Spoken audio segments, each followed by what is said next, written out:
하겠습니다. 자, 오늘 고린도전서 12장 4절부터 11절 말씀 함께 살펴보겠습니다. 12장 4절부터 11절. 자, 우리 4절부터 11절 말씀 다 같이 한 목소리로 읽도록 하겠습니다. 4절부터 11절입니다. 시작. 은사는 여러 가지나 성령은 같고 직분은 여러 가지나 주는 같으며 또 사역은 여러 가지나 모든 것을 모든 사람 가운데서 이루시는 하나님은 같으니 각 사람에게 성령을 나타내심은 유익하게 하려 하심이라. 어떤 사람에게는 성령으로 말미암아 지혜의 말씀을, 어떤 사람에게는 같은 성령을 따라 지식의 말씀을, 다른 사람에게는 같은 성령으로 믿음을, 어떤 사람에게는 한 성령으로 병 고치는 은사를, 또 어떤 사람에게는 능력 행함을, 어떤 사람에게는 예언함을, 어떤 사람에게는 영들 분별함을, 다른 사람에게는 각종 방언 말함을, 어떤 사람에게는 방언들 통역함을 주시나니 이 모든 일은 같은 한 성령이 행하사 그의 뜻대로 각 사람에게 나누어 주시는 것이니라. 아멘. 이거 오순절을 기대하고 앙망하면서 카운팅 피리어드로 들어갑니다. 초대교회 성도들이 열흘 전부터 기도하기 시작했습니다. 예수님께서 승천하신 것이 부활하시고 나서 40일째였으니까 50일째 되는 오순절까지 열흘 남았을 때죠.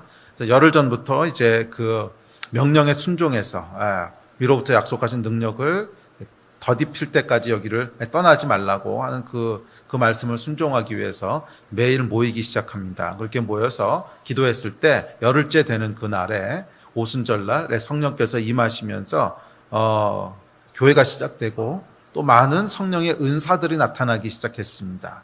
그래서 그전에는 예수 그리스도 외에는 다른 사람들이 할 수 없었던 일들을 제자들이 동일하게 하기 시작합니다. 기적을 일으키고 예언하고 심지어 죽은 자를 살리는 그런 놀라운 역사들이 일어나기 시작하는 것이 오순절입니다. 그래서 우리 열흘 동안 기도하면서 이번 오순절에도 하나님께서 뭔가 새로운 일들을 우리 가운데 행하실 것을 기대합니다. 그것이 어떤 모습으로 나타날지, 어떤 능력으로 나타날지 우리는 모르지요. 그것은 하나님께 속한 하나님의 계획이지만 하여간 하나님께서는 뭔가 계획을 가지고 계세요. 그래서 그 계획이 우리 위에 다 충만하게 풀어지는 그런 오순절이 되기를 예수 그리스도의 이름으로 축복합니다.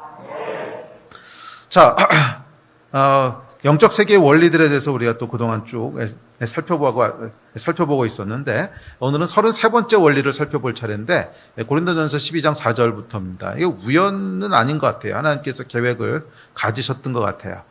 사실 제가 영적 세계의 원리들을 살펴본 거 작년부터 살펴보기 시작한 건데 12장 은사장이 딱 오순절 전주가 될 줄 어떻게 알았겠어요? 하다 보니까 이렇게 된 거죠. 성령께서 이런 시간과 모든 스케줄까지도 정확하게 간섭하시고 계신다는 은혜가 있습니다. 자, 그래서 오늘은 성령의 은사들에 대한 것들을 함께 살펴보고 또 기도하는 시간을 가지려고 합니다. 여러분들에게도 성령의 은사들이 풀어지게 되기를 주의 이름으로 축복합니다. 자, 영적 세계의 원리 중에 하나는 성령께서 임하시면 은사들이 나타난다는 거예요. 성령께서 임하시면 은사들이 나타난다는 거예요. 자, 우리 지난주에 살펴볼 때 성령이 임하시면 첫째 뭐가 일어난다고 했습니까? 새 마음이 일어난다고 했습니다. 성령께서 하시는 첫 번째 일은 우리의 마음을 새롭게 하시는 겁니다. 저와 여러분의 마음을 새롭게 하셔서 우리 마음 가운데 이 구원에 대한 열정들이 나타나게 하시고 또 하나님을 향한 헌신들이 나오게 하시고 또 하나님을 사랑하게 하시고 하는 새 마음들이 부어지게 하는 것이 첫 번째였다면 두 번째는 보여지는 은사들이 나타납니다. 보여지는 은사들이 나타납니다. 그래서 오늘 본문에도 보시면 성령의 나타내심이라 그랬어요. 성령께서는 보여지게 나타내시는 파트가 있다는 거예요. 그러니까 성령님은 그냥 그래 우리 마음에 오셔서 우리 마음속에 보이지 않게 역사하시는 분, 이런 추상적이고 주관적인 분만이 아니라는 거예요. 우리 마음을 새롭게 하신다고 하는 건 물론 우리가 경험하고 고백하는 역사긴 하지만 밖에 있는 다른 사람들은 볼 수 없잖아요. 그래서 그 마음이 새롭게 됐는지 마음의 변화가 일어났다는지 그냥 자기가 그렇게 얘기하는 건지 그걸 어떻게 알겠어요.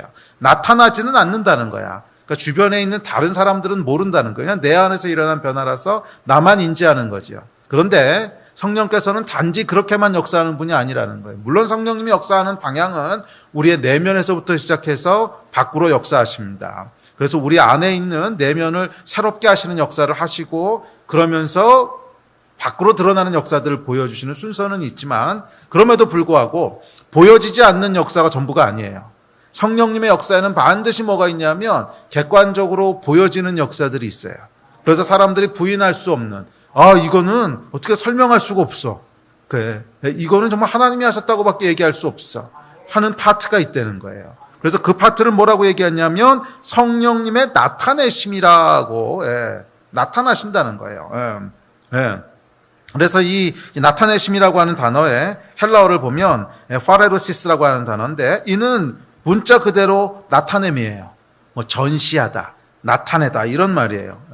표현하다. 그래서 왜 그 미술관에 가보면 미술품들 쫙 전시한 거 있죠. 전시한 게 뭐예요? 보라고 전시해 놓은 거죠. 그럴 때 쓰는 단어예요. 전시, 나타내다, 표현하다 뭐 이런 단어거든. 그러니까 성령님의 전시하시는, 성령님의 표현되시는, 보여지시는 뭐 이런 뜻입니다. 그러니까 성령님의 보여지시는 역사는 유익하게 하려 하심이라. 사람들에게 뭔가 유익을 주기 위해서 성령님의 보여지는 역사들, 나타내어지는 역사들을 행하신다는 거예요.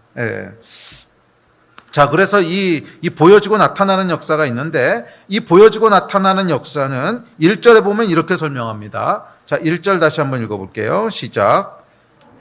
신령한 것에 대하여 나는 너희가 알지 못하기를 원하지 아니하노니. 자, 12장은요 신령한 것에 대한 이야기를 하는 겁니다. 그러면서 성령님의 나타내심은 이러고 그 신령한 것을 표현한 건데, 신령한이라고 하는 단어를 보면 푸니마티코스라고 하는 단어인데, 이 말의 뜻은 뭐냐면 초자연적인 이런 뜻이에요. 그러니까 신령한이라고 하는 건 초자연적인, 푸니마티코스인데 육체적이 아닌, 물질적이 아닌, 영적인, 초자연적인 그 뜻이에요. 물론 은사에 대해서 얘기할 때 초자연적이 아닌 은사들도 있습니다. 타고난 어떤 성향이라든지 달란트 같은 것이 있잖아요. 근데 왜냐하면 은사라고 하는 말의 뜻이 뭐냐면, 은사는 이제 헬라어로 카리스마인데, 카리스마는 선물이라는 뜻이에요. 기프트. 그러니까 하나님이 주신 게 다 은사예요. 그래서 우리에게 튼튼한 몸을 주셨다. 그럼 그게 뭐예요? 은사지. 또 좋은 목소리를 주셨다. 그래서 앞에서 뭐 찬양을 정말 잘한다. 이것도 뭐예요? 은사지요. 또 어떤 사람은 가르치는 걸 그냥 타고났어. 잘 가르쳐. 뭐 그런 사람이 있잖아요. 그것도 은사지요. 또 어떤 사람은 그냥 성품 자체가 딴 사람 얘기를 잘 들어줘. 그래서 많은 사람들이 이렇게 그 사람한테가 마음이 편해지고 상담하고 싶어지고 그런 사람도 있어요. 그것도 은사죠. 또 하나님이 주신 거니까. 그런데 이런 은사들, 그러니까 이 은사라고 얘기하면 굉장히 포괄적입니다. 하나님이 주신 것이 다 은사예요. 기프트란 말이야. 그런데 12장에서는 뭐라고 하냐면 그 은사 중에 신령한 은사에 대해서 너희가 모르지 않았으면 좋겠다, 이 얘기하는 거예요. 너희가 은사, 이 하나님의 선물에 대해서 얘기할 때 그냥 우리가 자연적으로 타고난 재주, 탤런트 뭐 그런 것만이 아니라 신령한 은사에 대해서 너희가 모르면 안 돼. 이렇게 시작하는 거예요. 1절 다시 한번 띄워주세요. 형제들아, 신령한 것에 대하여 나는 너희가 알지 못하기를 원치 아니하노니. 단순히 그렇게 이성적이고 합리적이고 이 땅의 법칙으로 다 설명할 수 있는 그런 거 말고, 신령한 것이 있는데 나는 너희가 이것을 꼭 알았으면 좋겠어 하면서 12장을 시작하는 거예요. 이 신령한이라고 하는 것이, 우리는 그냥 신령하다 그래서 신령한이 좀 포괄적인 뜻이잖아, 우리말은. 그래서 뭐 영적인, 뭐 성숙한 이렇게도 표현될 수 있는 그런 말이 아니라, 신령한은 헬라어로 푸뉴마티코스, 초자연적인, 이 물질 세계에 속한 것이 아닌 이런 뜻이에요. 그러니까 은사 중에서 너희가 이 세상의 법칙으로는 설명할 수 없는 초자연적인 그런 은사들에 대해서 너희가 모르지 않았으면 좋겠다. 그러면서 12장을 시작하는 거예요. 자, 그래서 은사에는 자연적인 은사도 있고 초자연적인 은사도 있어요. 은사라고 하는 단어 아까도 얘기했지만 그냥 일반 명사라는 거예요. 선물이란 뜻이라는 거예요. 그러니까 하나님이 주신 선물이니까 뭐 우리가 건강하게 태어난 것도 선물이고, 이제 그렇잖아요. 모든 게 선물인데 그 중에서 특별히 초자연적인 선물들이 있다는 거예요. 초자연적인. 이런 은사들이 성령이 우리 안에 임하실 때 나타난다는 거예요. 은사들이 여러분 가운데 나타나게 되기를 주의 이름으로 축복합니다. 그래서 이것은 우리가 이 영적 세계 원리 살펴볼 때 작년에 이 크로노스의 시공간과 카이로스의 시공간 얘기했죠. 카이로스의 시공간이 있고 크로노스의 시공간이 있는데 이 카이로스의 시공간, 영적인 세계에 속해 있는 어떤 것들이 이 세상 가운데로 들어오는 거예요. 크로노스 가운데로 들어오는데 그러려면 통로가 있다 그랬죠. 통로가 누구의 사람이지. 그래서 그 사람에게 그 통로가 되도록 하는 선물을 주시는 게 초자연적인 은사예요. 그래서 어떤 사람은 이 그러니까 카이로스 시공간에 여러 가지가 있는데 그 중에서 특별히 병을 고치는 특별한 어떤 능력들이 있거든. 근데 이 사람은 그거의 통로가 계속 되는 거야. 그래서 그 사람이 거기 있어서 기도를 하면 이 카이로스 시공간 안에 뭐 여러 가지가 있어요. 뭐 예언의 은사도 있고 여기 뭐 수많은 초자연적이나 영적인 것들이 있는데 그 중에서 특별히 병 고치는 것은 이 사람만 있으면 자꾸 통로로 사용돼서 이곳에 들어와. 이런 게 은사라는 거예요. 여러분들도 그런 통로들이 되셨으면 좋겠습니다. 자, 은사에 대해서 4, 5, 6절은 이렇게 얘기합니다. 시작. 은사는 여러 가지나 성령은 같고 직분은 여러 가지나 주는 같으며 또 사역은 여러 가지나 모든 것을 모든 사람 가운데서 이루시는 하나님은 같으니. 자, 이게 보면 은사, 직분, 사역이 나오는데 이 세 가지는 아주 긴밀하게 연결되어 있는 겁니다. 은사가 주어지면 그 은사를 계속해서 반복해서 뭘 하게 돼? 사역을 하게 되는 거죠. 그러니까 예를 들어서 병 고치는 은사를 줬어요. 그럼 무슨 사역을 하겠어요? 계속 치유하는 사역을 할 거 아니에요. 또 가르치는 은사가 주어진 사람이 있어요. 그럼 계속 뭐 하겠어요? 계속 가르치는 사역을 할 거 아니에요. 그러니까 은사가 주어지면 계속 사역을 하게 되고 그 사역이 반복되다 보면 직분을 받게 되는 거예요. 직분을. 예. 계속 가르치는 하다 보면 뭐 교사라는 직분을 받게 되고 또는 무슨 목사라는 직분을 받게 되고 섬기는 걸 잘해서 그 사역을 계속 하다 보면 뭐 집사라는 직분을 받게 되고 직분을 받게 된다는 거죠. 예. 그래서 은사, 사역, 직분은요 그냥 다 깊게 연결돼 있습니다. 은사가 주어졌을 때 그 은사로 사역을 하게 되고 그 말은 뭐냐면 은사의 목적 자체가 사역이라는 거예요. 은사는 뭐 내 안에 내적인 성숙 아니야 그딴 거 아니야. 은사는 그냥 철저하게 사역을 위해서 주어진 거예요. 우리 안에 내적인 변화는 우리 지난주에 살펴봤던 내면의 역사, 마음을 새롭게 하시는 그 역사하시는 성령님에 의해서 내적인 성숙함들이 이루어지는 거고 외적으로 드러나는 것은요 내 안에 있는 내적인 성숙하고는 별개의 거예요. 그것은 그냥 철저하게 사역하기 위해서야. 사역이라고 하는 건 뭐냐면 내 주변에 있는 다른 사람들을 섬기는 게 사역이라는 거예요. 예. 그래서 다른 사람들의 필요를 섬기고 또 다른 영혼들을 하나님께로 인도하고 또 그 사람들의 어떤 뭐 도움이 필요한 것들을 함께 뭐 기도해 준다든지 뭐 고쳐 준다든지 인도해 준다든지 그런 게 다 사역이지요. 그래서 은사는 철저하게 다른 사람들, 특별히 예수 그리스도의 몸된 교회라고 하는 건 사람들이죠. 예수 그리스도의 몸된 교회, 사람들을 섬기기 위해서 주신 거예요.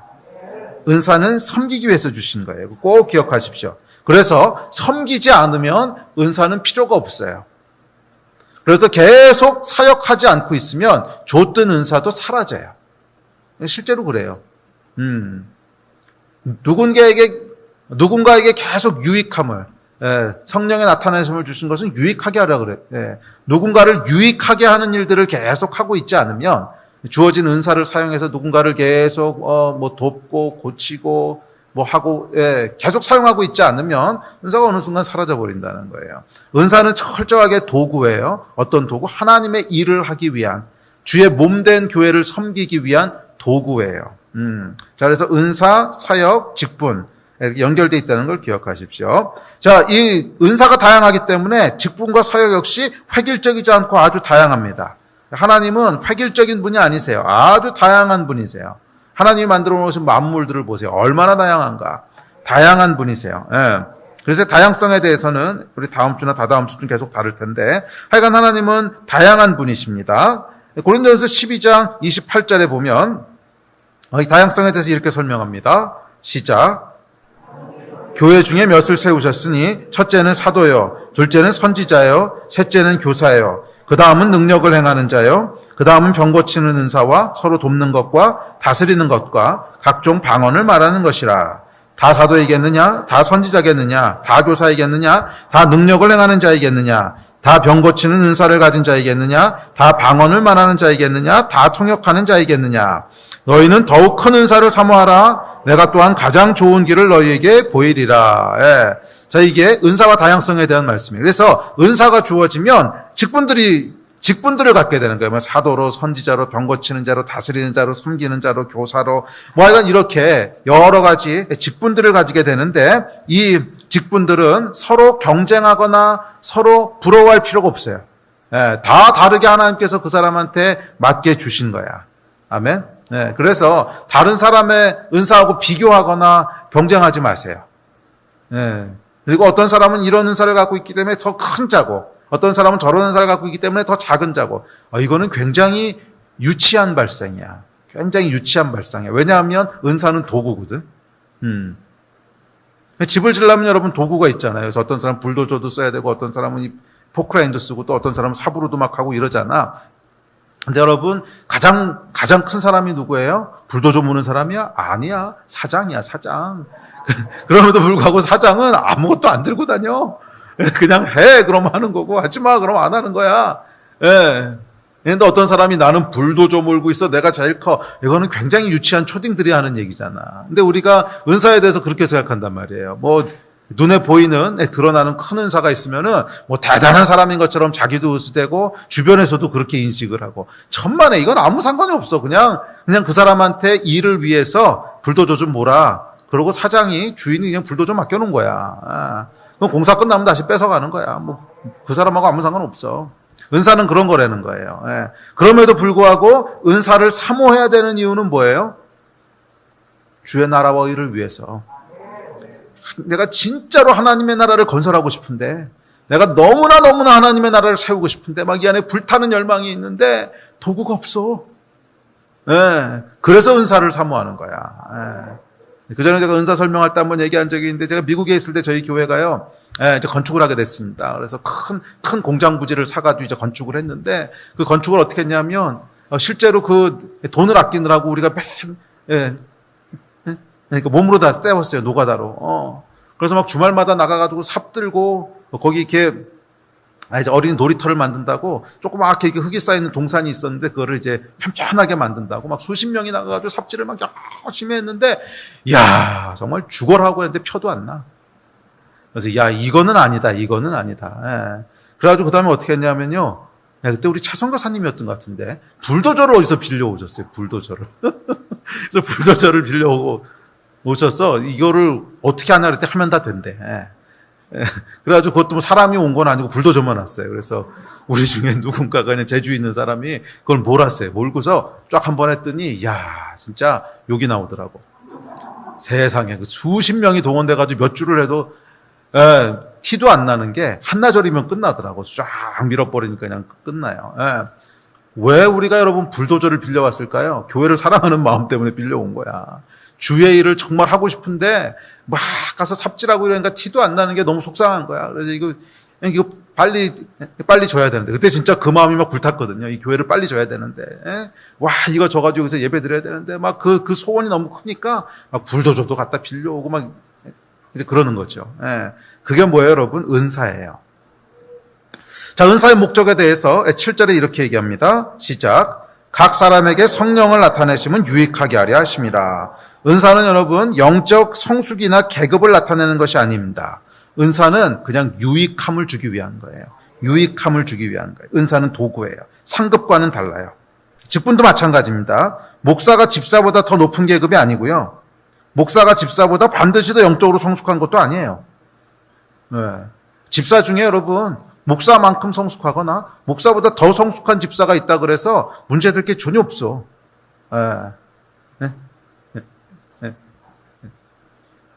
진심으로 저는 여러분 가운데 저보다 더 성숙하고 저보다 더 영적인 사람들이 많이 나왔으면 좋겠어요. 만만치는 않을 거야.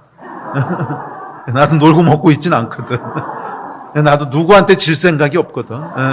만만치는 않을 거지만 그래도 난 여러분들이 저보다 더 탁월하고 뛰어난 사람이 된다 그러면 질투할 이유는 없어요.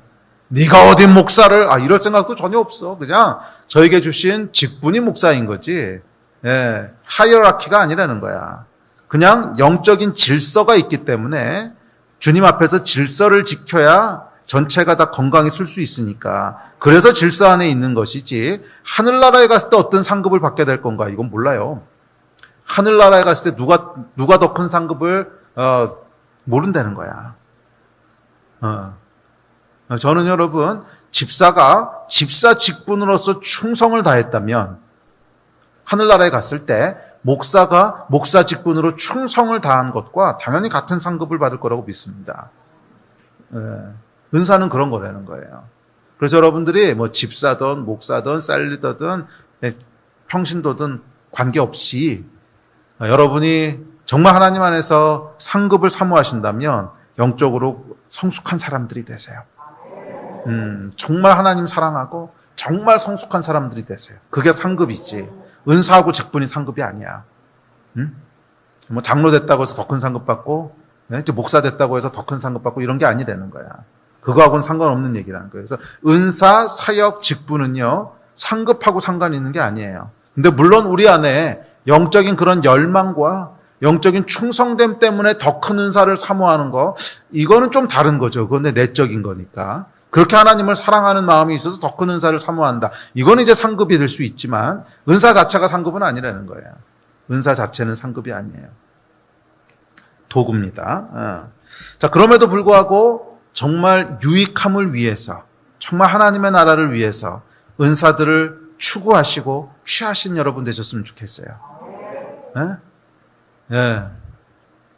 정말 집 짓고 싶잖아. 진짜 하나님의 나라 세우고 싶잖아요. 그 열망으로 은사들을 사모하시기를 바랍니다. 자, 그렇다면 은사에는 어떤 종류가 있을까요? 8, 9, 10절은 은사, 특별히 신령한 은사들에 대해서 얘기합니다. 8, 9, 10절 같이 읽어봅시다. 시작. 어떤 사람에게는 성령으로 말미암아 지혜의 말씀을, 어떤 사람에게는 같은 성령을 따라 지식의 말씀을, 다른 사람에게는 같은 성령으로 믿음을, 어떤 사람에게는 한 성령으로 병 고치는 은사를, 또 어떤 사람에게는 능력 행함을, 어떤 사람에게는 예언함을, 어떤 사람에게는 영들 분별함을, 다른 사람에게는 어떤 사람에게는 방언을 통역함을 주시나니. 여기서 9가지 신령한 은사를 얘기합니다. 지혜의 말씀의 은사, 지식의 말씀의 은사, 그 다음에 믿음의 은사, 병 고치는 은사, 능력 행하는 은사, 예언하는 은사, 영 분별하는 은사, 방언 통역, 이렇게 9가지를 얘기하는데 이 9가지가 전부는 아니에요. 뒤에 보면 또 다른 것들도 막 얘기합니다. 그래서 이것은 그냥 대표적인 걸 몇 가지를 추려놓은 거예요. 신령한 은사들이 있다는 거예요. 그런데 그 중에 대표적인 은사들을 그냥 추려서 얘기한 겁니다. 뭐 이것 이외에 다른 은사가 있다 그래서 틀렸거나 아니면 다른 은사를 얘기한다 해서 이단이라고 그러면 안 돼요. 성경엔 이거 말고도 신령한 은사들이 많이 있습니다. 그런데 대표적으로 그냥 추려놓은 거예요. 자, 이 9가지 대표적인 은사를 우리 한번 쭉 살펴보고 오늘 또 내일은 이 은사를 좀 구하면서 기도했으면 좋겠어요. 특별히 저희가 토요일하고 금요일하고 주일 빼고 나머지 기도회 때는 어떻게 인도할지 모르겠어요. 저도 그냥 성령께서 인도하시는 대로 가려고 오픈해 놨어요. 그래서 설교가 길어질지, 설교가 하나도 없을지, 기도만 할지, 아니면 예배만 하다 끝날지 모르겠어요. 저는 완전히 그냥 뇌를 비웠어요. 그리고 금요일하고 주일만 그냥 정해진 대로 설교를 하고요. 그리고 내일하고 월화수목 이때는 어떻게 돌아갈지 모르겠어요. 그냥 기대하는 마음으로 오세요. 그래서 기도하고 예배하다가 그냥 성령께서 주시는 감동대로 그때 가르치라 그러면 제가 설교도 할 수도 있고 아니면 오늘 설교 없습니다. 그래서 기도만 쭉 하다 갈 수도 있고 예배하다 끝날 수도 있고 모르겠어요. 네. 그럼 오늘하고 내일은 특별히 은사에 대해서 좀 구하라는 마음을 주셨어요. 그래서 기도할 텐데. 자, 9가지 은사에 대한 설명을 짧게 합시다. 자, 지혜의 말씀의 은사가 있고 지식의 말씀의 은사가 있는데, 이 지혜의 말씀의 은사는 영어로 보면 wisdom이라고 되어 있어요. wisdom.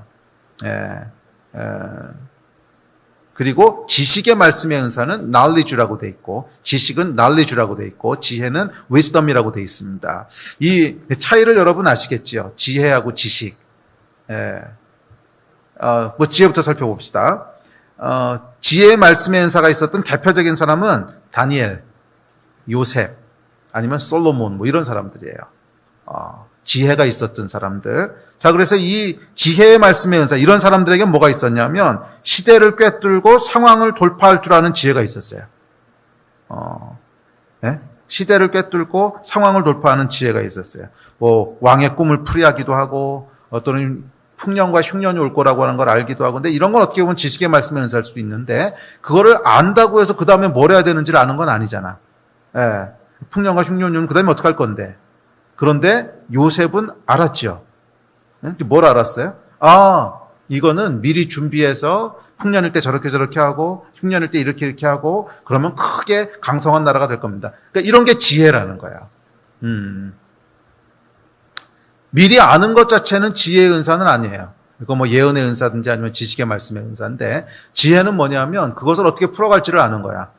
예, 뭐 예언이 떨어지거나 어떤 특별한 하나님의 어떤 역사가 있거나 아니면 특별한 어떤 상황에 맞닥뜨리거나 아니면 어떤 사람을 보거나 그랬을 때 이 일을 어떻게 풀어가야 될지를 아는 게 지혜예요. 아, 이거 어떻게 풀어가야겠구나. 아, 이렇게 대처해야겠구나. 이런 게 지혜라는 거야. 그래서 뭐 요셉도 그런 지혜가 있었고 다니엘도 지혜가 있었고 이런 사람들은 다 뭐예요? 한 나라 살림을 맡아보게 되죠. 왜? 뭘 해야 될지를 아니까. 네. 네, 이제 그런 게 지혜입니다. 근데 이 지혜는 여러분 단순히 머리가 좋게 타고난 걸 얘기하는 게 아니에요. 지혜는 여러분 하늘로부터 부어지는 초자연적인 거예요. 이 지혜의 은사에 대해서 지혜롭게 태어난 사람이 쓰는 은사라고 안 그랬어. 신령한 은사라고 그랬지. 신령한 은사라고 했지. 예. 그래서 이런 지혜들은요 많은 경우 직관적으로 와요. 많은 경우 이런 지혜들은 직관적으로 와요. 아, 이건 이렇게 해야 되겠네. 그런 식으로 온다는 거야. 예. 이거 어떻게 하냐고요? 제가 이건 경험해봐서 알아요. 지혜의 말씀의 은사는요, 이건 이렇게 해야 되네. 알아요. 그런데 어떻게 아는가를 곰곰이 들어보잖아요. 그러면 모르겠어, 어떻게 아는지. 이게 이제 하늘로부터 오는 지혜의 특징이야. 분명히 알아. 그런데 지혜의 말씀의 은사는 아주 자연스럽게 일어나기 때문에 아주 꼼꼼하게 자기 안을 살펴보지 않으면 그냥 지혜로 주어지는 건지 하늘로부터 오는 건지 분별이 잘 안 가요. 그냥 안다고 생각을 해요. 저도 꽤 오랜 시간 동안 몰랐어요. 분별을 잘 못했어요. 그런데 그 감정은 나중에 조금 할게요. 어느 순간에 딱 보니까 이걸 내가 어떻게 알고 있지? 그 다음에 이렇게 해야 된다는 걸 내가 어떻게 확신하지? 근거를 계속 꼼꼼히 들여다보잖아요. 그러면 몰라. 그냥 직관적으로 주어진 거야. 아, 이건 이렇게 해야 되는 거야. 아, 이건 이렇게 해야 되는 거야. 직관적으로 주어지는 지혜예요. 이 지혜가 풀어지게 되기를 주의 이름으로 축복하고 또 축복합니다. 그래서 이 지혜의 은사가 있는 사람들은 결국 뭐하고 연결되냐면 리더십의 은사하고 연결이 돼요. 그래서 보시면 알겠지만 요셉도 그렇고 다니엘도 그렇고 솔로몬도 그렇고 다 리더십하고 연결되죠. 왜? 뭘 해야 될지를 아니까. 그 다음은 이렇게 해야 되는 거야. 여기선 이렇게 해야지 우리 공동체가 이제 복을 누리게 될 거야. 그러니까 이런 걸 알기 때문에 이 지혜의 은사는요, 보통 리더십의 은사하고 깊게 연결이 됩니다. 그 얘기는 뒤에서 조금 더 할게요. 자, 그런데 이런 지혜의 특징은 뭐냐면 사람의 꾀하고는 달리 순전하다는 거예요. 하늘로부터 오는 지혜는 사람의 꾀하고는 달라요. 사람의 꾀는 뭐 편견도 있고 욕심도 있고 그래서 뭐 다른 사람들을 이렇게 찍어 누르기도 하고 속이기도 하고 막 이러잖아요. 근데 그런 게 아니라 순전해요. 편견이나 인각의 세상에서 나오지 않아요. 이 지혜는 항상 화평함, 하나됨을 가져오지 분열시키지 않아요. 그러니까 이게 하늘로부터 오는 지혜의 특징이야. 사람의 꾀하고 달리 순전하고요. 화평해서 하나됨을 가져오지 절대 분열시키지 않아요. 인간의 지혜라고 하는 것은 나에게 유리한 상황을 만들고 뭐 그러다 보니까 분열이 생기고 오해도 생기고 이제 그래요. 그런데 하늘의 지혜는 달라요. 이 하늘의 지혜는 모든 하나님의 사람들이 하나 되게 하지 절대 분열시키지 않습니다. 하나님의 사람이 아닌 사람들까지 하나 되게 하지는 못해요. 하나님의 사람이 아닌 사람들은 뭐 스스로 욕심이 있거나 악한 마음이 있거나 뭐 이런 사람들까지 하나 되게 하지 못하지만 적어도 하나님의 사람들은 다 하나가 되도록 만드는 힘이 있어요. 화평하게 하는 힘이 있어요. 절대 분열시키지 않아요. 또 이 지혜는 긍휼이 가득하지 냉정하지 않습니다. 긍휼히 여기는 마음. 어떻게 하면 저 사람을 돕지? 어떻게 하면 분열을 그치고 하나 되게 하지? 여기서부터 지혜가 풀어져요. 모든 은사는 마찬가지인데 여러분, 긍휼의 마음에서부터 풀어져요. 왜? 유익하게 하기 위한 거거든. 저 사람 뭐 아픈 걸 보니까 좀 어떻게 도와주지? 그러다 보면 치유의 은사가 풀어지는 거고.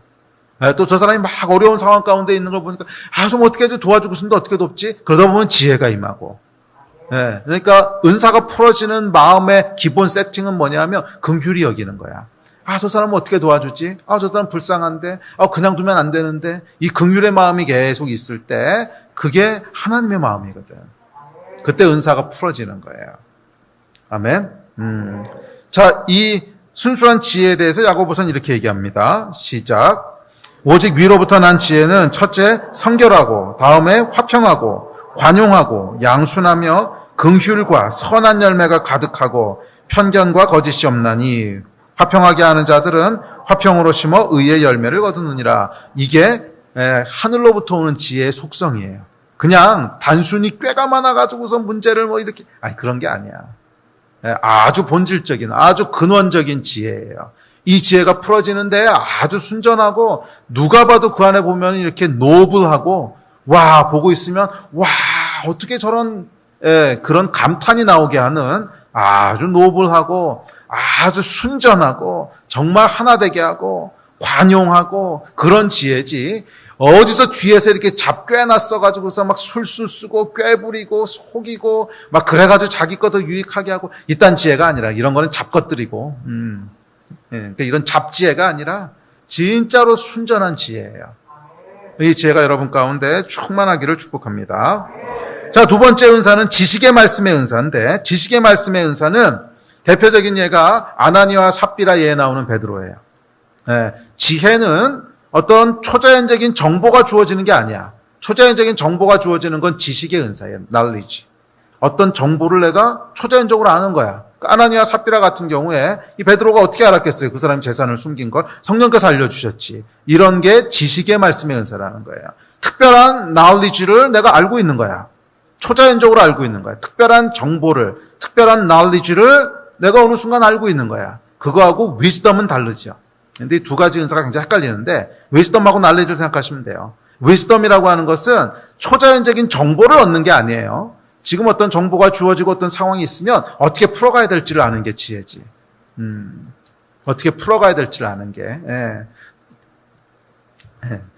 근데 지식의 말씀의 은사는 그게 아니라 어떻게 풀어가야 될지를 아는 게 아니라 그냥 초자연적인 정보가 그냥 주어지는 거예요. 아시겠습니까?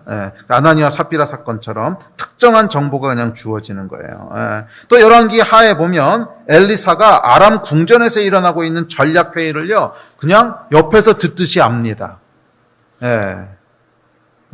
말씀 볼까요? 다음 말씀 시작. 그때 아람 왕이 이스라엘과 더불어 싸우며 그의 신복들과 의논하여 이르기를 우리가 아무데 진을 치리라 하였더니 하나님의 사람이 이스라엘 왕에게 보내 이르되 왕은 삼가 아무 곳으로 지나가지 마소서. 아람 사람이 그곳으로 나오나이다 하는지라. 하나님의 사람이 경계한 곳으로 사람을 보내 방비하기가 한두 번이 아닌지라. 이러므로 아람 왕이 마음이 불편하여 그 신복들을 불러 이르되 우리 중에 누가 이스라엘 왕과 내통하는 것을 내게 말하지 아니하느냐 하니 그 신복 중에 한 사람이 이르되 우리 주 왕이여 아니로소이다. 오직 이스라엘 선지자 엘리사가 왕이 침실에서 하신 말씀을 이스라엘의 왕에게 고하나이다 하는지라. 이런 게 이제 지식의 말씀의 은사예요. 그 왕의 침실에서 전략회의한 것을 그냥 초자연적으로 거기에 대한 knowledge가 있는 거야. 정보가 들어와 있는 거야. 그러니까 이런 게 이제 성령께서 알려주시는 거죠. 자, 이 은사는 여러분 뭐 성경에만 나오는 것이 아니라 오늘날도 실제로 하나님께서 주시는 은사입니다. 오늘날도 하나님께서 뭐 선교지에서 또 행하시고 특별히 선교지 같은 데 보면 이런 기적들이 많이 일어나요. 전혀 모르겠는데 그냥 하나님께서 이렇게 해. 그래서 하다 보니까 나중에 보니까 그게 하나님이 하신 일이야. 뭐 이런 일들 참 많이 일어나거든요. 여러분 그 사실 알고 계시나 모르겠는데 조영기 목사님이 뭐라 그러셨냐면 자기가 수많은 병들을 치료하셨잖아요. 그래서 치유의 은사로 굉장히 널리 알려져 있는데 조영기 목사님 스스로 뭐라 그러셨냐면 자기의 주된 은사는 치유의 은사가 아니라는 거야. 주된 은사는 지식의 말씀의 은사라는 거예요. 그래서 기도하시다 보면 들리거나 보인대요. 저기 무슨 암 걸린 사람 어떻게 이게 그냥 알게 된다는 거야. 초자연적으로 알아서 그냥 그거 위해서 기도하면 병이 낫는다는 거예요. 그래서 은사 자체가 지식의 말씀의 은사에 기초해서 치유를 하시는 거지. 그냥 치유만 주어진 은사가 아니라는 거예요. 저도 옛날에 뭐 이런 걸 잘 못 믿었어요. 예. 저도 워낙 보수적인 데서 신앙생활 하다 보니까 에이씨 그런 게 어디 있어 무슨 뭐는 예, 그렇다 그냥 성경에나 있던 얘기지 뭐 방언까지는 제가 어떻게 인정을 하겠어 방언까지는 근데 뭐 초자연적으로 지식이 보여주고 그딴 게 어디 있어 그걸 잘 못 믿었어요. 그런데 2006년 초였어요. 2006년 초에 예, 미국에 제가 갔다가 그 미국에서 그때 저하고 몇 분이 이재환 선교사님 옆에 계셨는데 하여간 뭐 이재환 선교사님 몇 분이 인도 사람이 인도하는 치유 집회를 참석한 적이 있어요. 인도 목사님이 치유 집회를 인도하는 데 갔는데 이제 치유 집회를 한다 그래서 이제 어떻게 하는지 궁금해서 이제 간 거죠. 그래서 치유 사역을 어떻게 하나 그래서 불러내가지고 뭐 기도해주고 이렇게 하겠죠. 그래서 그런 줄 알고 앉아 있었어요. 앉아 있었는데 뭐 사람이 엄청나게 많이 모였어요. 엄청나게 유명한 분이래요. 엄청나게 많이 모여서 야 이 많은 사람도 어떻게 치유하나. 근데 이분이 그냥 설교를요 진짜 짧게 하더라고. 한 뭐 3분, 4분, 그거보다는 좀 길었다. 10분 뭐 이렇게 하는데 설교도 그냥 키보드 치는 사람 나오라고 해서 음악 짠짠 그래서 진짜 간단하게 해요. God so loved the world. God loves you. He will give you a healing. 뭐 이런 아주 간단해. 예. 그리고 지금부터 치유 사역을 하겠대. 그때부터 제가 이제 탁 눈을 뜨고 배우려고. 근데 저도 이제 거기에 대한 갈급함들이 좀 있어서 치유사역 어떻게 하면 좀 배워가지고 해야 되겠다 이렇게 보고 있는데 정말 황당하게 치유사역을 하는 거예요. 책에도 제가 그때 썼는데 정말 황당하게 하는데 이렇게 쪽을 가르치면서 저쪽에 텍사스에서 온 존, 뭐 위암으로 오셨죠? 일어나세요. 그러면 텍사스에서 온 존이요 울면서 일어나. 오씨 이거 뭐지? 그리고 또 이렇게 가르치면서 저기 달라스에서 오신 뭐 메리, 무슨 연골암으로 오셨죠? 일어나세요. 그러면 메리가 일어나. 그러면서 맞아요, 연골암이에요. 이러고 일어나는 거예요. 에이씨 사기다. 이게 말이 되냐 이게? 짰어. 저건 100% 짰다. 근데 속이 복잡한 거야. 그래도 설마? 저건 짠 거야. 근데 그때 제가 이재환 선교사님이랑 또 한 선교사님 두세 분하고 같이 맨 앞줄에 앉아 있어. 두 번째 줄인가 앉아 있었는데, 그 중에 한 분을 부르는 거야. 정확하게 이름을. 네, 한국 분인데. 근데 물론 이름은 이제 영어 이름이었죠. 근데 일어나라고. 일어나니까 이렇게 보더니, 당신은 몸이 병든 건 아닌데, 마음이 병들어서 왔는데, 하나님이 고치신다고. 제가 정확히 그분은 알고 있었거든, 어떤 상태인지. 저한테 그 전날도 한참 접어들고, 뭐 지금 번아웃 되고, 힘들고, 마음이 용서가 안 되고, 막 그러고 계셨거든요. 빼박이야, 빼박. 짰을 리가 없거든. 여기 내가 잘 아는 분이거든. 예.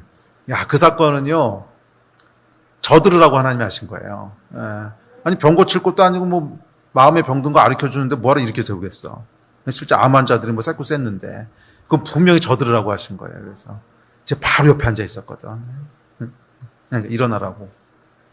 와, 이 머리가 하얘지는 거야. 이거 뭐 하는 건가, 이게.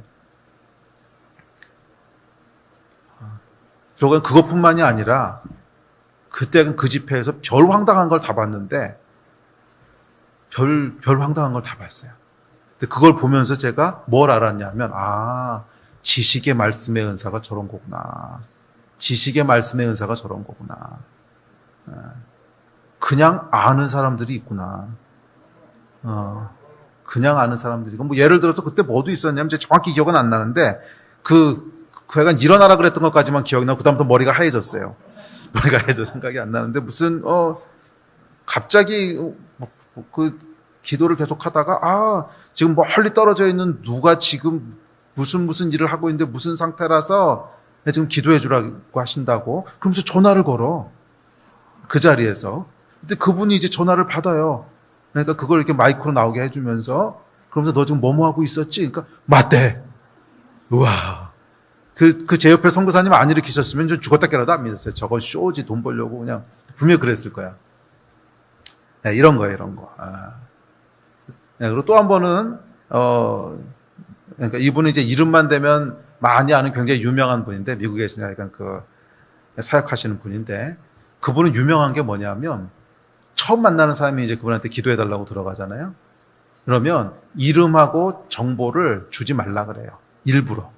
그 앞에서 이제 그 도와주시는 행정하시는 분들이 있거든요. 아무것도 안 적어요. 그러고 이제 그냥 들어가시라고. 그래서 딱 들어가서 앉으면 어디서 오셨고 이름이 뭐고 쭉 나와요. 아이씨, 뭐 저런 사람이 있냐. 근데 저도 그때 같이 갔었는데 제가 기도받으러 간 건 아니고 무슨 일이 있어서 갔다가 그 전설적인 분을 만났는데 그분한테 제가 아는 분 한 분이 기도를 받으셨어요. 기도받고 나와서는요, 이렇게 3,000층에 가 계시더라고. 제 이름부터 시작해서 정보를 쭉 읊더라는 거예요, 쭉. 이름부터 시작해서 정보를 쭉 읊더라는 거예요. 그러니까 이런 게 뭐예요? 지식의 말씀의 은사예요. 성령께서는 여러분, 우리의 한계를 뛰어넘어서 일하시는 분이세요. 믿으십니까? 우리가 계속 우리의 이성과 생각과 지혜 속에 성령님을 한정시키려고 그러니까 그렇게밖에 못 경험하는 거지. 우리의 한계들을 다 열어놓잖아. 그러면 우리가 생각하는 것을 훨씬 뛰어넘는 일을 하시는 분이 성령님이세요. 왜? 하나님이신데. 천지를 만드신 하나님이신데 이 정도가 뭐가 놀라워. 그렇지 않아요? 별을 만드시고 달을 만드시고 저기 은하계를 만드신 분이 하나님이신데 이 정도가 뭐가 놀라운 거예요. 우리는 보이는 세상에 너무 익숙해져서 그냥 그걸로 다 제한시켜놨어. 이 이상은 절대로 할 수 없다고 생각을 해. 실제로 깊은 곳에서부터 그렇게 생각을 해요. 말은 그렇게 안 하고 스스로도 속고 있을지 몰라도 우리 안에 깊은 곳에는 이 이상은 안 돼 하는 생각들이 있어. 그러다 보니까 그걸 넘어서는 하나님의 역사는 보지도 못하고 경험도 못하는 거예요. 오늘 이 모든 박스들이 다 부서지게 되기를 주의 이름으로 축복합니다. 아멘. 우리의 생각을 뛰어넘는 하나님의 역사들이 풀어지게 되기를 주의 이름으로 축복합니다. 자, 세 번째는 믿음의 은사가 있습니다. 믿음의 은사는 믿음은 모든 사람들에게 다 필요하지만 그런 믿음 말고 위로부터 부어지는 믿음이 부어질 때가 있어요. 모든 사람이 다 불가능하다고 하는데 아니야, 그거 됩니다. 이런 사람들이 있어요. 모든 사람이 그건 불가능하다고 그러는데 됩니다. 이런 사람들이 있어요. 제 주변에서 제가 아는 사람 중에 신윤근 전도사님, 김무열 선교사, 이런 사람들이 이제 믿음의 은사가 있어요. 모든 사람이 안 된다 그러는데 된대. 근데 믿음의 은사는 많은 경우에 지식의 말씀의 은사나 예언의 은사하고, 함께 발휘될 때가 많아요. 콤비네이션으로. 그래서 기도하다 뭔가 본 거야. 그럼 그 다음에 믿음이 발휘되는 거죠. 그거 됩니다. 네 번째는 병 고치는 은사가 있습니다. 병 고치는 은사, 치유의 은사인데, 그 전에 하나 빼고 넘어왔네.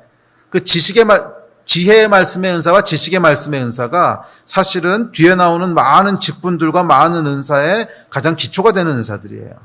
그래서 지혜의 말씀의 은사는 보통 이제 뭐예요? 뭐를 해야 될지 아는 은사라고 그랬죠. 그래서 지혜의 말씀의 은사가 있는 사람은 교사적인 직분을 감당하거나 조금 더 중요하게는 사도적인 직분을 감당해요. 왜? 사도적인 직분이라는 건 리더십의 직분이거든. 사도적인 직분은 리더십의 직분이기 때문에 뭐를 해야 될지를 아는 거예요. 그래서 이 지혜의 말씀의 은사가 교사나 사도적인 직분하고 연결이 되고, 지식의 말씀의 은사는 뭐하고 연결되겠어요? 당연히 선지자적인 직분하고 연결이 되겠지. 예언 사역이라든지 보고 듣고 이러는 그런 식으로 연결이 됩니다.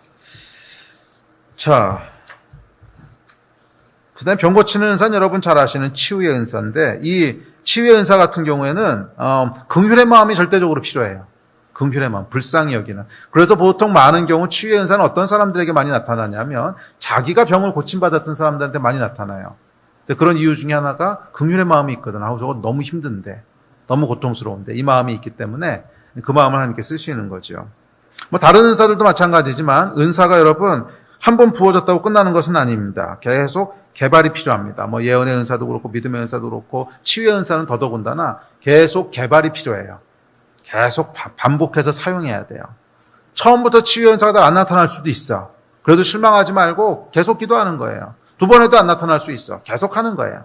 계속 하는 거예요. 그 유명한 치유 사역전 좌님버 같은 경우에는 처음에 열 몇 번인가 아무것도 안 나타났잖아요. 아무것도 안 나타나는데도 포기하지 않고 또 하고 했더니 어느 순간에 딱 풀어지는 순간들이 있더라고.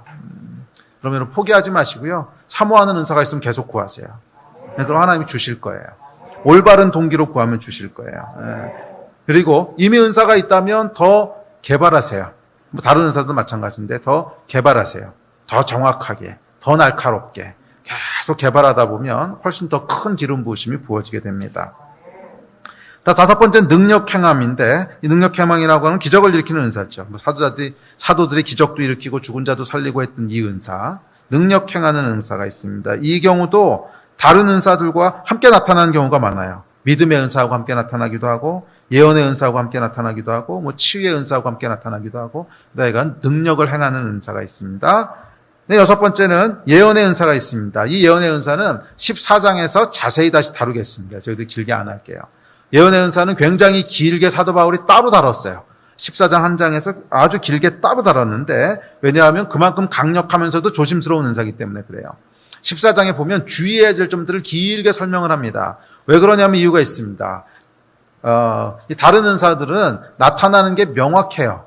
아, 성령께서 하셨구나. 누가 봐도 명확해. OX가 분명해. 예, 뭐 기도했는데 병이 났어. 병이 났는데 어쩔 거야? 병이 났으면 낫는 거고 안 나면 안 나는 거야.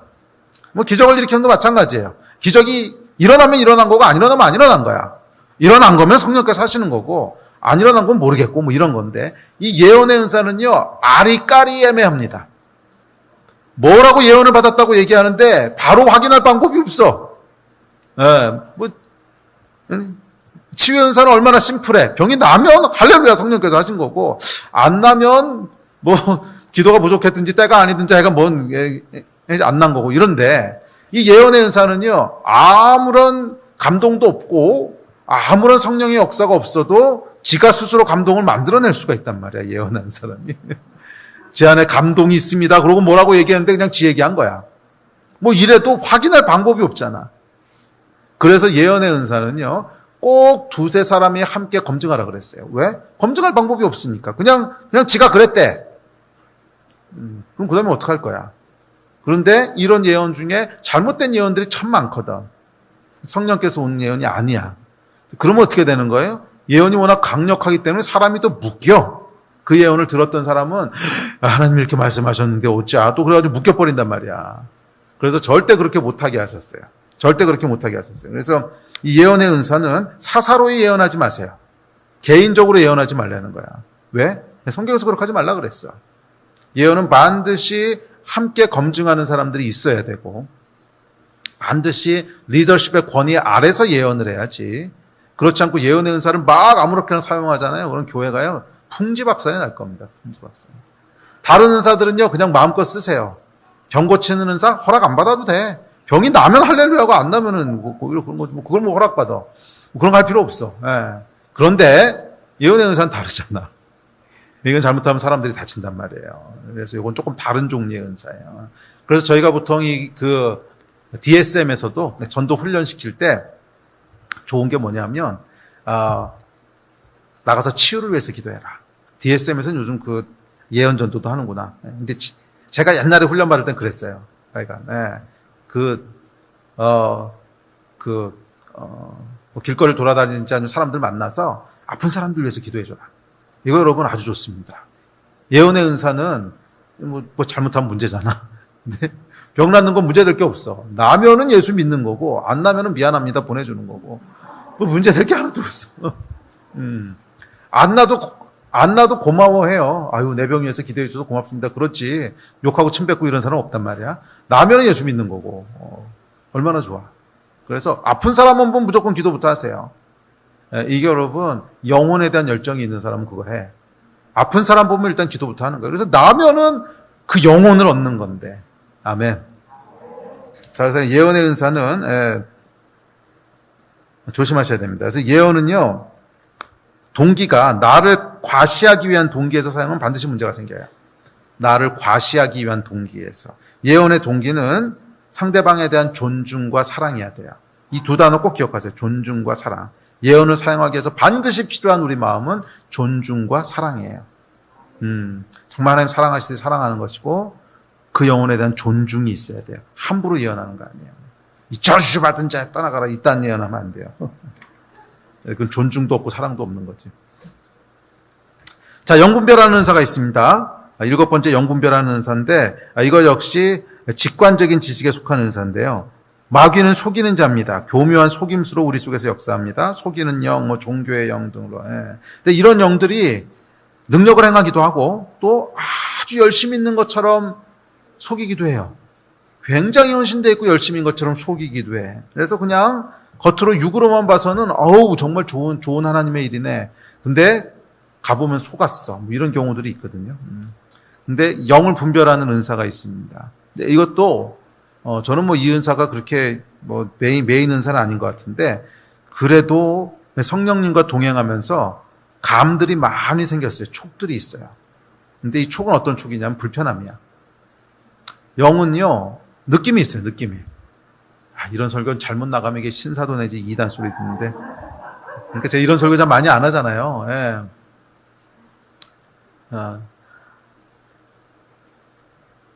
그러니까 오늘은 다 까놓고 하자고 그냥. 이게요 느낌이 있어요. 느낌이. 아는가 모르겠네 그 느낌을. 영도요 느낌이 있어요. 편안한 느낌, 부드러운 느낌, 거친 느낌, 불편한 느낌, 더러운 느낌, 속는 것 같은 느낌, 이게 다 있어. 그래서 어떤 때는 이렇게 누구 만나서 얘기 듣고 있다 보면 우리 교인들이야 뭐 제가 뒷사정을 다 아니까 이런 은사 없어도 뭐 그 뒷사정을 다 알기 때문에 분별할 수가 있는데 만난 지 얼마 안 되거나 처음 만난 사람들은 힘들단 말이에요. 이 사람이 어떤 사람인지 모르는데 뭔가 결정은 해야 되고 이런 경우가 참 많거든요. 근데 그럴 때 보면 느낌들이 있어요. 이거 불편한데. 다 좋은 얘기하고 다 뭐 맞는 얘기 하는데 듣고 있으면 불편해. 뭐가 불편한지 모르겠는데 불편해. 그럼 끝나고 나서 저희 이제 다른 목사님들이랑 얘기해 봅니다. 어땠어? 그러면은 얘기하는 게 진짜 비슷해요. 불편했어. 또 어떨 때는 막 더러운 느낌이 들어. 어땠어? 더러운 느낌이 들어요. 이런 게 뭐예요? 이런 게 이제 영 분별하는 촉들이죠. 근데 여러분들이 이것은 계속 성령께 의지하다 보면요. 그런 감각들이 생겨요. 영에 대한 감각들이 생겨. 이게 또 영은 아니라도 저거는 그냥 혼으로 하는 얘기구나. 이런 감각들이 생겨요.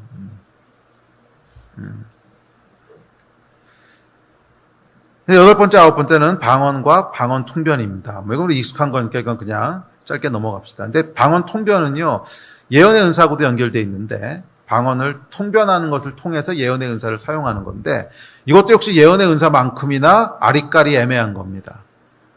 이게 통변했다 그러는데 지 생각을 얘기한 건지 통변한 건지 누가 알아.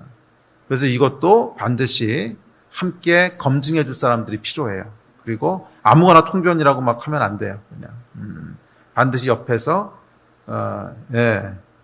함께 해줘야 될 사람들이 있고 분별해 줘야 될 사람들이 필요합니다. 방언 통변 또는 예언 뭐 이게 깊게 연결돼 있죠.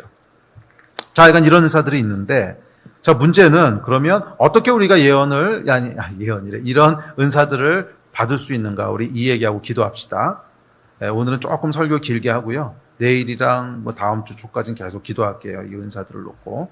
자, 그럼 어떻게 우리가 이 은사들을 받을 수 있는가?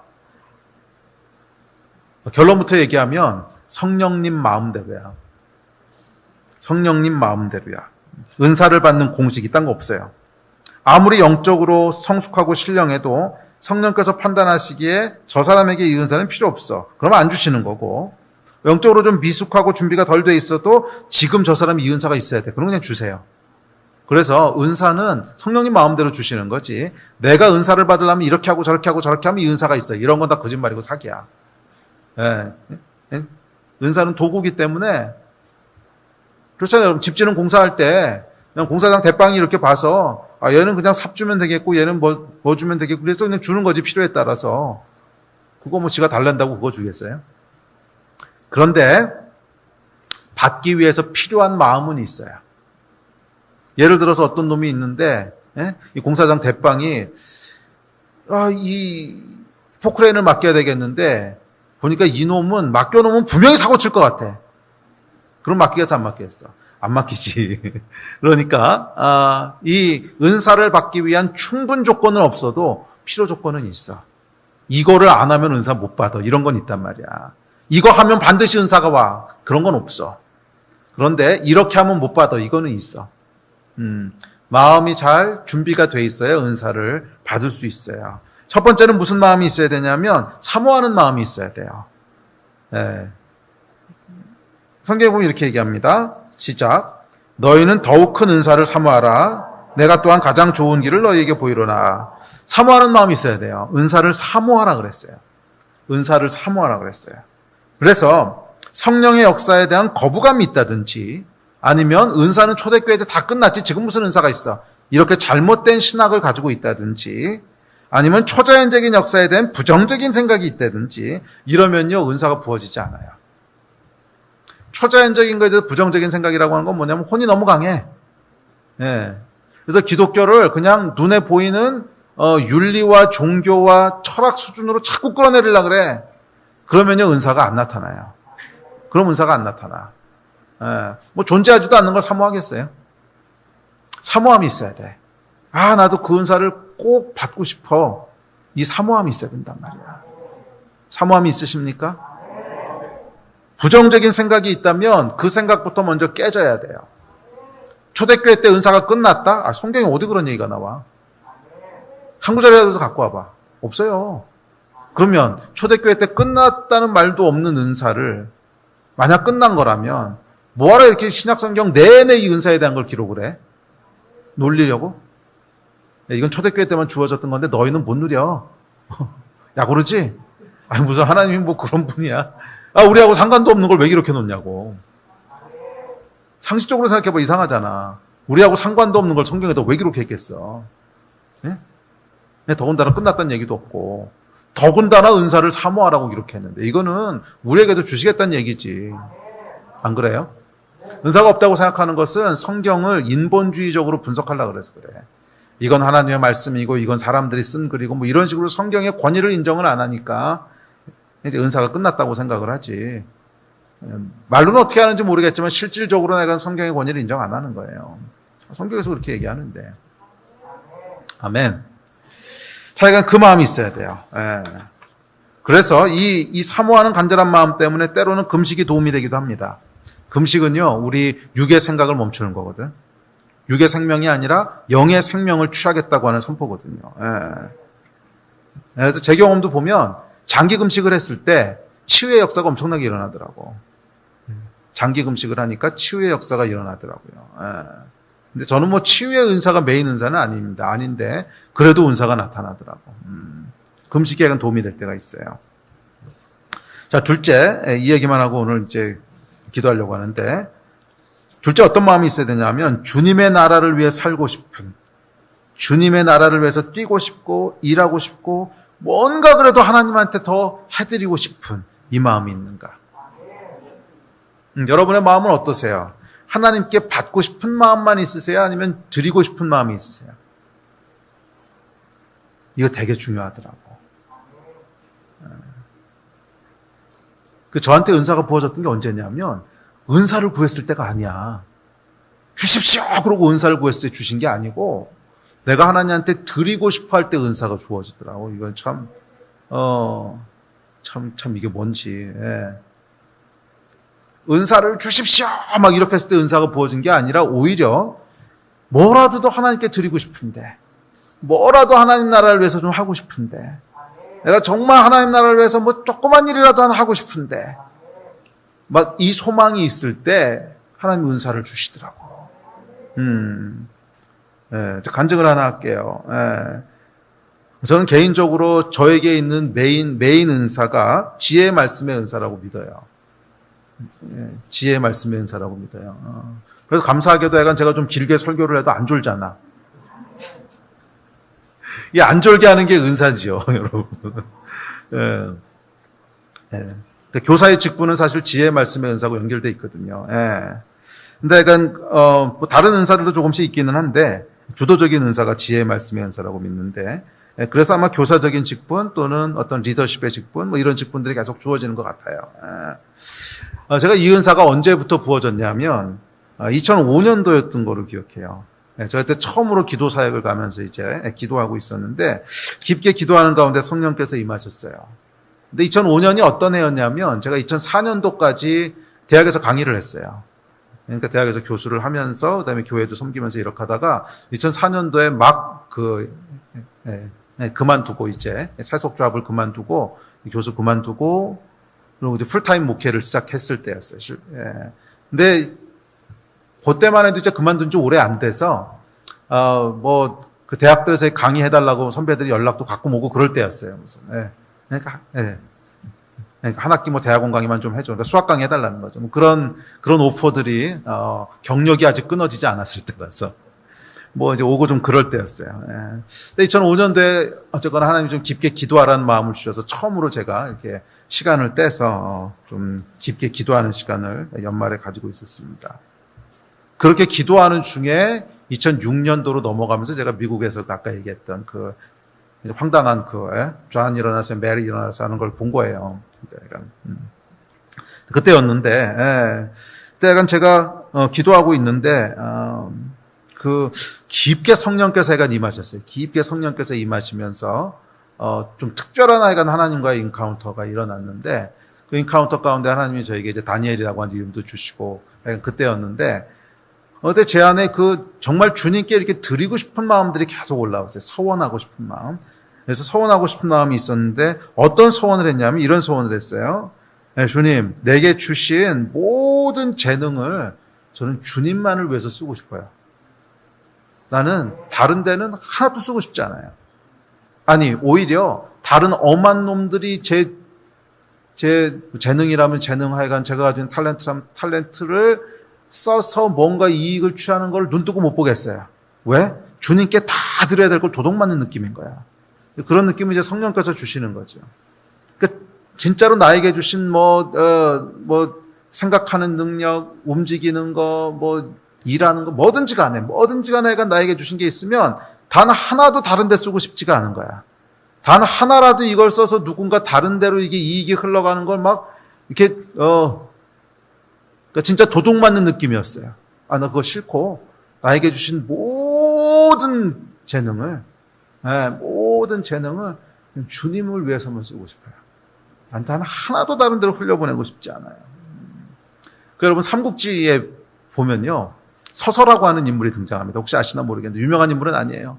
서서라고 하는 인물이 제갈량에 거의 비슷한 그런 뛰어난 지혜를 갖고 있던 그 책사였어요. 근데 이 사람이 유비한테 큰 은혜를 받는데 어떻게 하다 보니까 약간 그 조조 밑으로 들어가게 됐어요. 조조의 그 술책에 넘어가서. 그래서 할 수 없이 조조한테 가면서 서원을 하는데 뭐라고 서원하냐면 나는 조조 밑에 가지만 조조를 위해서는 단 하나의 책략도 내지 않을 거야. 이제 그러고 조조 밑에 가는 장면이 나와요. 근데 이제 그 장면이 이렇게 떠오르면서 나는 약간 다른 존재를 위해서는 단 하나의 책략도 내지 않을 거야. 그냥 모든 책략과 모든 생각들은 다 그냥 주님을 위해서만 하고 싶어요. 막 이런 생각들이 제 안에 강하게 올라와서 생각하는 것, 움직이는 것, 말하는 것, 강의하는 것, 나의 생명까지도 다 주님 나라를 위해서 쓰겠습니다. 다른 데 위해서는 단 하나도 쓰고 싶지 않습니다. 제가 서원했던 거예요. 근데 그때 하나님이 약간 성령님을 인카운터하면서 성령께서 다니엘이라고 하는 이름도 주시고, 근데 그리고 나서 정말로 지혜가 부어지기 시작했어요. 정말로 지혜가 부어지기 시작했어요. 처음에는 잘 몰랐어요. 처음엔 잘 몰랐고, 근데 시간이 흐르면서 뭐 선교지를 돌아다니고 많은 사람들을 만나게 되고 또 새로운 사람들을 계속 만나고 네트워크가 되고 그러면서 계속 뭐를 해야 되는 상황이 왔냐면 그럼 그 다음은 뭐 해야 되지? 그 다음은 어디로 가야 되지? 그러니까 이 사람을 만나서 뭘 해야 되지? 제가 끊임없이 뭔가를 결정해야 되는 상황으로 하나님이 몰고 가시는데 그때마다 제가 그냥 뭘 해야 될지를 알고 있는 거예요. 그 다음은 이거 해야 돼. 그 다음은 절로 가야 돼. 근데 이게요, 너무 자연스럽게 와서 나는 그게 뭔지를 몰랐어요. 그냥 내가 그렇게 생각하는 줄 알고 있었어. 꽤 오랫동안. 근데 주변에 있는 사람들이 그런 얘기를 하는 거예요. 목사님 그거 어떻게 아세요? 어떻게 아냐니 그냥 그렇게 해야 되는 거 아니야?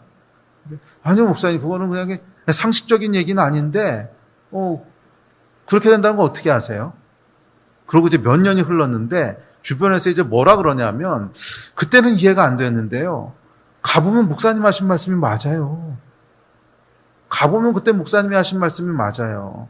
이런 얘기들이 이제 한 번, 두 번 듣는 거예요. 그래서 그때는 그냥, 뭐 칭찬하는 소린가 보다. 예, 이런 칭찬에 넘어가면 사람이 교만해져. 그러고 그냥 그런가 보다 하고 넘어갔는데, 어느 순간에, 예, 그때 누군가가 저한테 또 한 번 그런 얘기를 하면서 이거 은사인 것 같다고 하는데, 하면서 그때 이렇게 번쩍하는 게 있는 거예요. 그러고 하나님 보여주셨던 게 2005년도에 헌신했던 내용들을 쭉 보여주시면서 네가 나를 위해서만 쓰겠다고 했는데 내가 왜 지혜를 안 주겠냐. 네가 나를 위해서만 쓰겠다고 했는데 내가 왜 지혜를 안 주겠냐. 그래서 그 다음부터는 제가 이제 꼼꼼히 이렇게 들여다보기 시작했어요. 내 안에 이런 어떤 그 지혜라고 불릴 만한 그러니까 이런 거예요. 그러니까 어떤 상황이 딱 놓였으면 그 다음에 뭐를 해야 될지를 결정을 해야 되잖아. 그러면 그냥 어떨 땐 굉장히 자연스럽게 그 다음에 이거야. 뭐 이런 생각이 나오는 거예요. 근데 저는 그냥 자연스럽게 그렇다고 생각해서 다들 그렇게 생각할 줄 알았는데 보면 이제 나중에 물어보는 거. 그 다음에 그런 거 어떻게 하셨어요? 이러고 물어보는 거예요. 그래서 그 다음부터는 꼼꼼히 따져 들어가기 시작했어요. 내가 왜 그런 생각을 했지? 그건 뭐지? 요래서 그 생각을 했구나. 그럼 그 생각은 어디서 온 거지? 요래서 그랬구나. 그 다음은 뭐지? 이래서 그랬구나. 그럼 그 다음은 뭐지? 몰라. 이런 것들이 세고 센 거야. 몰라. 그건 뭐예요? 어느 순간 직관적으로 그냥 부어진 거야. 직관적으로 부어진 거야. 그러니까 이 지혜의 말씀의 은사 같은 경우에는 지식의 말씀의 은사랑 조금 다른 것 같아요. 지식의 말씀의 은사는 곰곰이 안 해봐도 분명해. 내가 전혀 모르는 게 확 들어오는 거거든. 근데 지혜의 말씀의 은사는 문제를 풀어가야 되는 거기 때문에 자기가 진짜 곰곰이 들여다보지 않으면 잘 몰라요. 그냥 자연스럽다고 생각을 해요. 그런데 제가 곰곰이 몇 년 지나고 난 다음에 알았어요. 거의 한 4, 5년 지나고 난 다음에 안 것 같아요. 한 4, 5년 지나고 난 다음에 4, 5년도 더 지나고 난 다음에 알았나 봐. 이게 자연스러운 게 아니구나. 자연스러운 게 아니구나. 논리적인 결론이 아니구나. 어느 순간에 점프가 일어나는구나, 내 안에서.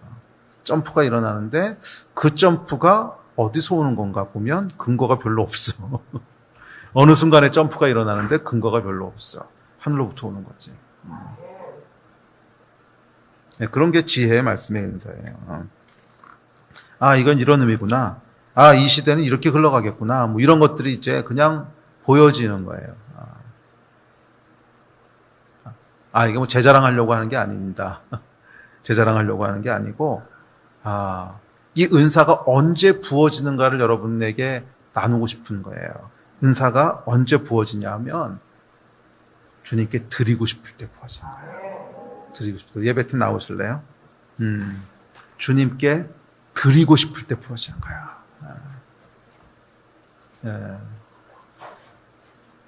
제가 서원을 하면서 그때 2005년도에 서원하면서 드려야겠다고 생각을 했는데, 드리고 싶다고 생각을 했는데 제 안에 드릴 수 있는 게 뭐가 있을까? 2005년도까지만 해도요, 건강이 지금보다도 훨씬 안 좋았어요. 아시는 분은 아시겠지만 1년에 반을 제가 목발 짚고 다니고요. 뭐 통풍에다가 뭐 계속 발목 나가고 뭐 그러다 보니까 약순환이죠. 운동도 잘 못하고. 그러니까 뭐 건강으로 주님한테 드릴 것도 없고, 그렇다고 힘이 센 것도 아니고, 몸으로 때울 수도 없고. 곰곰이 생각해 보니까 그냥 생각하는 거 말고는 잘하는 게 별로 없는 거야. 그래서 하나님께 그렇게 기도를 했던 게 기억이 나요. 제가 딴 건 별로 없습니다. 뭐 들으려고 해도 뭐 몸이 그렇게 건강한 것도 아니고, 몸으로 뭐 때울 수 있는 것도 아니고. 근데 진짜 하나님한테 지금 드릴 수 있는 거는 그나마 생각하는 건 앉아서 하면 되니까, 생각하는 거가 주신 재주라면 재주인데, 이 생각을 제가 다른 사람들한테 주고 싶진 않습니다. 제가 한 꾀도 내고 싶지 않습니다. 단 하나의 전략도 하나님 외에 다른 곳으로, 그건 기분이 나빠서 못하겠습니다. 정말 도둑맞는 느낌입니다. 저에게 주신 재주라면 재주인데, 이 재주는 그냥 하나님 나라를 위해서만 오롯이 다 쓰고 싶습니다. 나는 하나도 새는 거 원치 않습니다. 전부 하나님 나라를 위해서, 하나도 안 나는 거.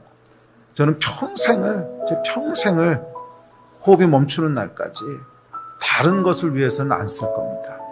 나 자신을 위해서도 안 쓸 거고, 다른 일을 위해서도 안 쓸 거고, 오로지 하나님 나라를 위해서만, 주님을 위해서만 내가 생각할 수 있는 거라면 다 써서 하겠습니다. 그러고는요, 은사들이 부어지기 시작한 거예요. 은사들이 부어지기 시작한 거예요. 그 전까지의 지혜는 그냥 타고난 종류의 어떤 은사였다면 그 이후로는요, 타고난 종류의 은사가 아니야. 나도 설명할 수가 없어. 나도 설명할 수가 없어. 어떻게 여기까지 온 건지.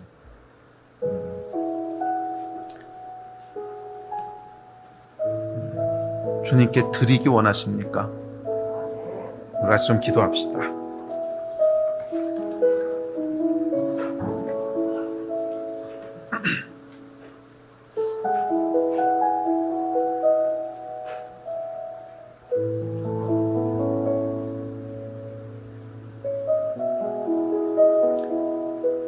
우리 가정에서 예배 드리시는 분들도 성령님의 임재를 좀 기대하시면서 함께 기도하십시오.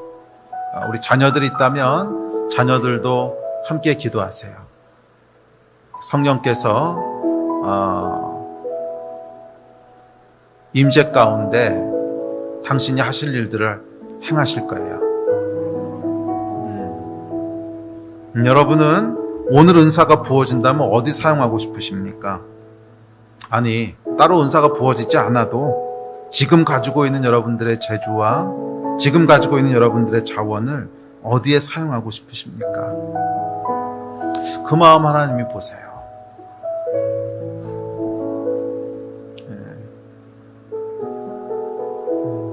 상식적으로 생각해 보세요. 하나님이 당신의 은사를 누구에게 맡기시겠어요? 정말 하나님께 드리고 싶어하는 사람한테 맡기지 않으시겠어요? 오늘 여러분들은 만약 하나님께서 여러분들에게 주신 것이 있다면 그것이 초자연적인 은사든 아니면 내 재주든 내 건강이든 돈이든 지혜든 어디에 쓰기를 원하십니까? 어디에 사용하기를 원하십니까? 정말 오롯이 주님께 다 드려주고 싶은 마음, 그 마음 여러분 있지 않으세요? 그 성령께서 주시는 마음이에요. 성령께서 우리 안에 우리 마음을 스터업 하시는 거예요. 휘저으시는 거예요. 지금 성령께서 일하십니다. 우리 마음 가운데 지금 그 마음을 막 일으키고 계세요. 마음 막 일으키고 계세요.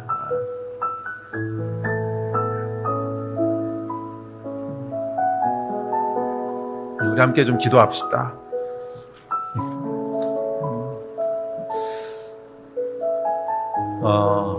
은사 집회하면서 조금 생뚱맞긴 한데 은사를 주십시오 그렇게 기도하지 말고 우리 걸 하나님께 좀 드립시다. 우리 마음을 하나님께 드리고, 은사는 그냥 그 위에 하나님께서 감당할 수 없이 부으실 거예요. 감당할 수 없이 우리가 생각했던 것 이상으로 부으실 거예요. 근데 우리가 받는 은사에 집중하지 말고 좀 드릴 수 있는 거 하나님께 좀 드려보고 싶지 않으세요? 그거 서원하고 고백하고 싶지 않으세요? 그 예배가 여러분 하나님 너무너무 기뻐하지 않으시겠어요? 거기 하나님이 함께하고 싶으시지 않으시겠어요? 정말 하나님께 막 드리고 싶어하는 사람들의 그 열망과 그 고백 가운데 그 가운데는 임하시는 거 기뻐하지 않으시겠어요? 우리 그거 가지고 좀 기도하지 않으시겠어요? 그래 우리 한번 기도합시다. 우리 주여 3번 크게 부르짖고, 좀 불편하시겠지만 부르짖을 땐 이거 쓰세요. 우리 주여 3번 크게 부르짖고 주님 앞에 나아가서 좀 소원하고 드리고 고백하고 우리 하나님을 좀 기쁘시게 하는 그 시간을 좀 가집시다. 아멘. 우리 주여 3번 함께 부르짖고 합심해서 기도하십시다. 주여